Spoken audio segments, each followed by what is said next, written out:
चलिए आज एक ऐसी लड़की की कहानी में चलते हैं जिसका नाम था भोली। और ये कहानी सिर्फ एक कहानी नहीं है, ये एक बहुत ही पावरफुल मैसेज है।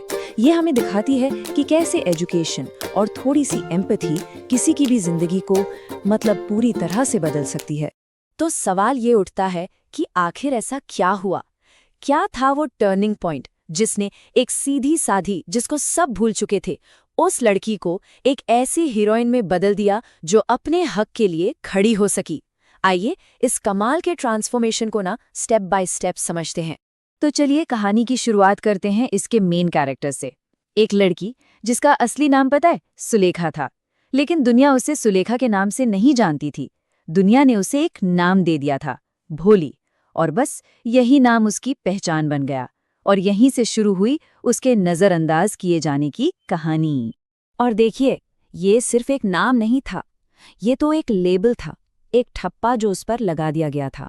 भोली मतलब सिंपलटन, एक सीधी साधी नासमझ लड़की। और बस यही उसकी आइडेंटिटी बन गई। सबसे दुख की बात तो ये है कि हर कोई, उसका अपना परिवार तक, उसे इसी नज़र से देखने लगा था। अब सवाल ये है कि ऐसा हुआ क्यों? इसकी जड़ें उसके बचपन की 3 घटनाओं में थीं। पहली घटना, जब वो सिर्फ 10 महीने की थी तो वो चारपाई से गिर गई थी। इससे उसके दिमाग पर असर पड़ा और वो थोड़ी पिछड़ गई। फिर जब वो 2 साल की हुई तो उसे चेचक हो गया, स्मॉल पॉक्स, जिसने उसके चेहरे पर हमेशा के लिए दाग छोड़ दिए। और ऊपर से जब उसने 5 साल की उम्र में बोलना सीखा तो वो हकलाने लगी। अब इसका नतीजा क्या हुआ?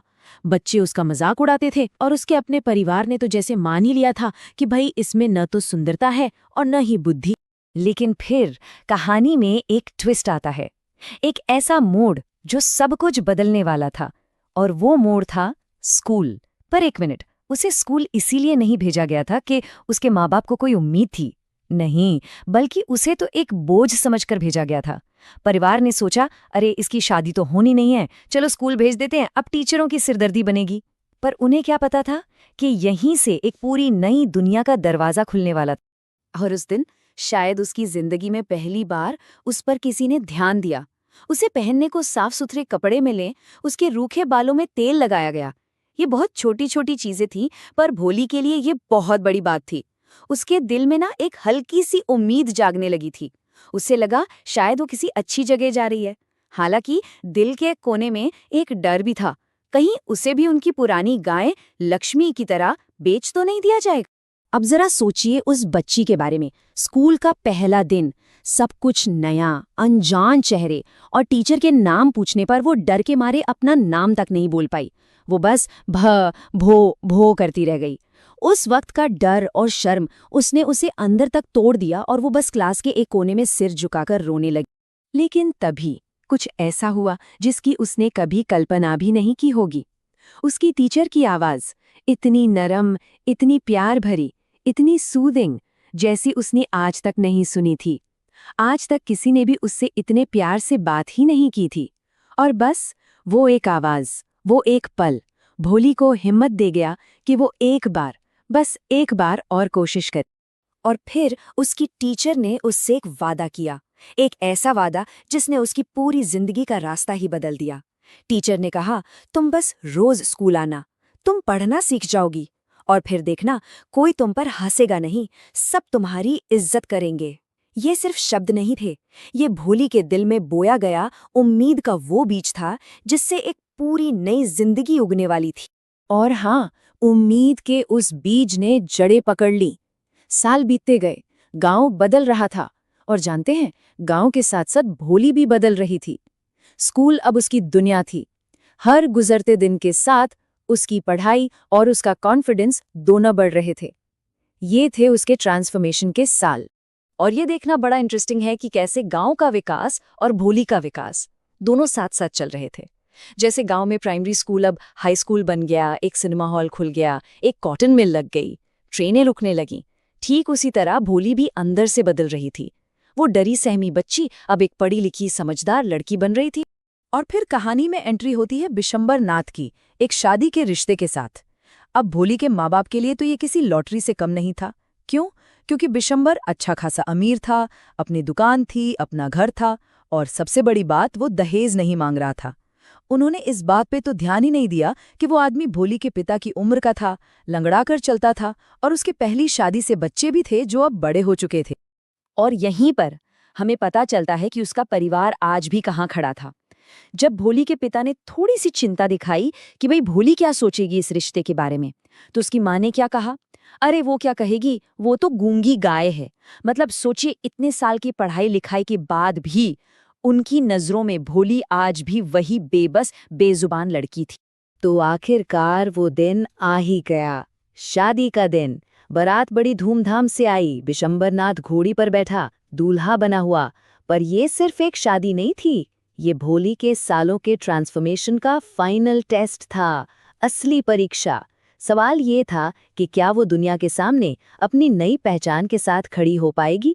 सब कुछ ठीक चल रहा था, लेकिन फिर जयमाला के वक्त जैसे ही बिशंबर ने घूंघट के नीचे भोली का चेचक के दाग वाला चेहरा देखा, उसने एक ऐसी मांग रख दी जिसने वहां खड़े हर इंसान को हिलाकर रख दिया।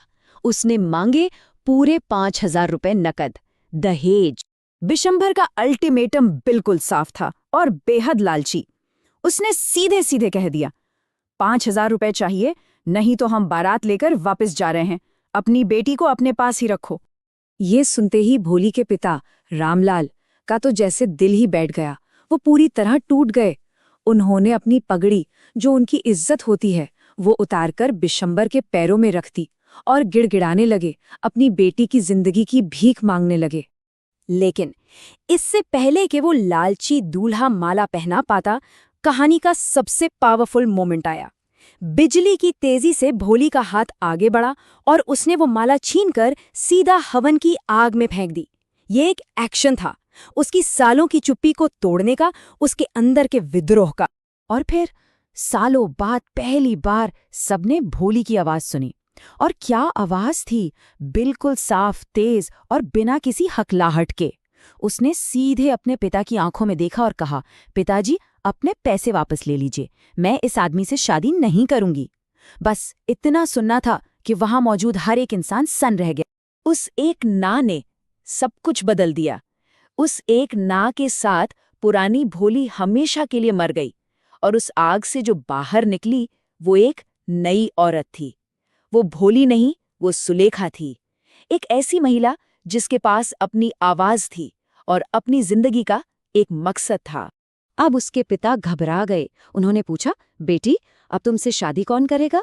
लेकिन सुलेखा ने बड़ी ही शांत और कॉन्फिडेंट अंदाज में जवाब दिया। उसने कहा, आप चिंता मत कीजिए, मैं आप लोगों की सेवा करूंगी और उसी स्कूल में पढ़ाऊंगी जहां मैंने इतना कुछ सीखा है। मतलब उसने अपनी किस्मत का फैसला खुद कर लिया था। तो देखा, ये था उसका पूरा सफर। कहाँ भोली, एक सीधी साधी डरी सहमी लड़की जिसे सब गूंगी गाय समझते थे, और कहाँ सुलेखा, एक पढ़ी लिखी कॉन्फिडेंट टीचर। ये सफर था एक बेचारी लड़की से एक मास्टरपीस बनने तक का। और कहानी का अंत हमें वापस वहीं ले जाता है जहां से ये सब शुरू हुआ था, उसकी टीचर के पास। वो एक कोने में खड़ी ये सब देख रही थी और उनकी आंखों में एक मुस्कान थी, एक गहरी सेटिस्फैक्शन वाली चमक थी, ठीक वैसी ही जैसी एक आर्टिस्ट को अपनी मास्टरपीस को पूरा करने के बाद महसूस होती है। सुलेखा उनकी मास्टरपीस थी। तो ये कहानी खत्म होने के बाद एक बहुत बड़ा सवाल छोड़ जाती है, हमारे आसपास ऐसी कितनी ही सुलेखाएं हैं, कितनी ही मास्टरपीसेस हैं जो बस इंतजार कर रही हैं कि कोई एक इंसान उनमें यकीन करे, उन्हें एक मौका दे और उन्हें वो आवाज दे जिसकी उन्हें जरूरत है। जरा सोचिएगा।